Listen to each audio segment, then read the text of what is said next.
অঙ্গনওয়াড়ি কেন্দ্রের টিউবওয়েল থেকে বেরোচ্ছে দুর্গন্ধযুক্ত ফেনা, মেশানো হয়েছে বিষ, ছড়িয়েছে সেই আতঙ্ক। খবর পেয়ে ঘটনাস্থলে পৌঁছে দুটি টিউবওয়েল সিল করল প্রশাসন। কে বা কারা এই বিষ মেশালো তা নিয়েও শুরু হয়েছে তদন্ত। ব্যাপক চাঞ্চল্য কাকসার গোপালপুরে। জানা গিয়েছে শুক্রবার স্থানীয়রা গোপালপুর উত্তরপাড়ায় অঙ্গনওয়াড়ি কেন্দ্রে এবং পাড়ার একটি টিউবওয়েলে জল নিতে গিয়ে দেখতে পায় প্রচণ্ড দুর্গন্ধযুক্ত ফেনা বের হচ্ছে।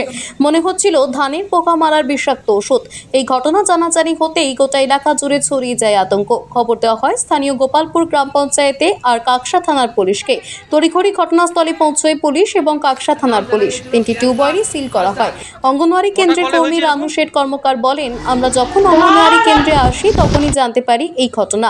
শিশুদের ওই টিউবওয়েলের দিকে যেতে দিইনি। এই ধরনের অমানবিক ঘটনা কে বা কারা ঘটালো আমরা বুঝে উঠতে পারছি না। এই জল খেয়ে নিলে বড় ক্ষতি হতে পারত, মৃত্যু পর্যন্ত হতে পারত। আমরা চরম আতঙ্কের মধ্যে রয়েছি। পুলিশ তদন্ত করে করা ব্যবস্থা নেই। কাকসা পঞ্চায়েত সমিতির সহসভাপতি জয়জিৎ মণ্ডল বলেন, আমরা খবর পাই ওই টিউবওয়েলগুলিতে তরল বিষ মেশানো হয়েছে। তড়িঘড়ি সেখানে পৌঁছে 3টি টিউবওয়েল সিল করার ব্যবস্থা করেছি। কে বা কারা করলো পুলিশ তদন্ত শুরু করেছে।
আমি গেছিলাম কোচিংটা কি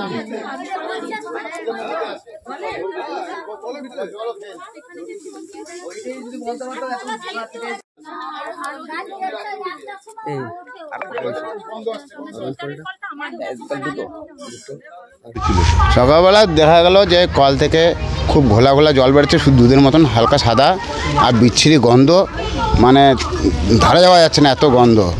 তা আমি এসেছিলাম সকালবেলা ব্রাশ করতে, মুখ ধুতে এসেছি। তা আমাকে ওই মাসি, ওই পাশে কাকি থাকে, বলছে জল নিস না, জলটা দেখ কীরকম। আমি হাতে নিয়ে গন্ধ দেখলাম, আমি আর টিকতে পারছি না।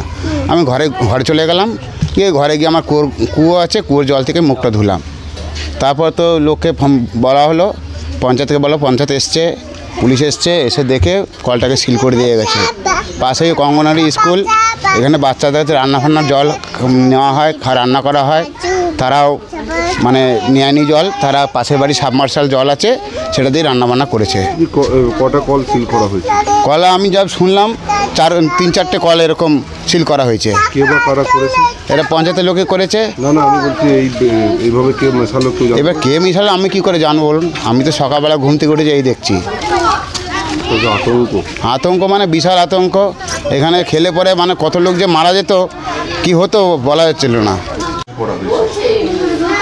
কল এটা হয়েছিল পরশুদিন রাতের ঘটনা, যেটা আমার শোনা কথা। পাশের কাকিমারা সব ভালো বলতে পারবে।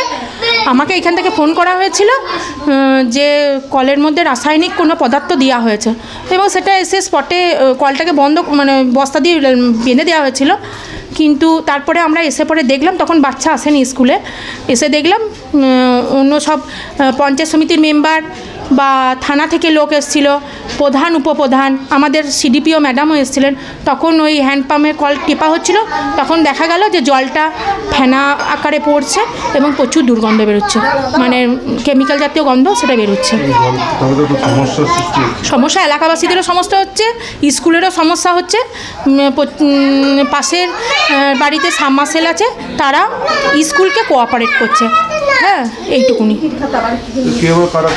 সেটা বলতে পারবো না, সেটা আমি তো নিজেই জানি না, সেটা বলতে পারবো না। সেটা মধ্যরাতে হয়েছে, সেটা কে করেছে তো বলতে পারবো না। জানা নেই। এই জল যদি কেউ খেয়ে নিত তাহলে তো অসুস্থ হয়ে যেতে পারতো। সেটা তো কমন জিনিস, সেটা তো সবাই জানে যে কেমিক্যাল পদার্থ সে খেলে সে তো অসুস্থ হতে, এটা তো সবাই জানে। হ্যাঁ, সেটা তো হতোই, কিন্তু আমার যেটা হচ্ছে স্কুলে বাচ্চাদের নিয়ে মাদের নিয়ে কাজ, আমি আসার পর বাচ্চারা এসেছে, আমি বাচ্চাদের যেতে দিইনি। এবং এলাকাবাসীরা যেহেতু রাত্রে হয়েছে বলে সকাল থেকেই মানে সবাই জেনে গেছে এলাকায়। শুধু আমার এখানে ICDS-এর একটা কল নয়, আরও সব কলেও হয়েছে, 3-4টা কলেও হয়েছে। আপনার নাম? আমার নাম হচ্ছে রানু শেঠ কর্মকার।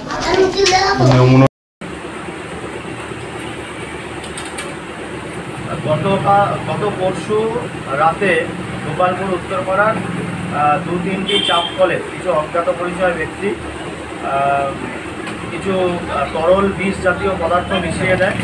এই খবরটি আমাদের কাছে আসা মাত্র আমরা কাকসা পঞ্চায়েত সমিতির তরফ থেকে এবং গোপালপুর গ্রাম পঞ্চায়েতের পক্ষ থেকে তৎক্ষণাৎ উক্ত স্থানে যাই এবং সেখানে গিয়ে কলগুলিকে সিল করে দিই এবং তার সাথে সাথে আমরা আশপাশের মানুষের সাথে কথা বলি যে তাদের কোনো কারোর শারীরিক কোনো সমস্যা হচ্ছে কি না, এবং এরপরেও আমরা কাকসা থানায় জানাই।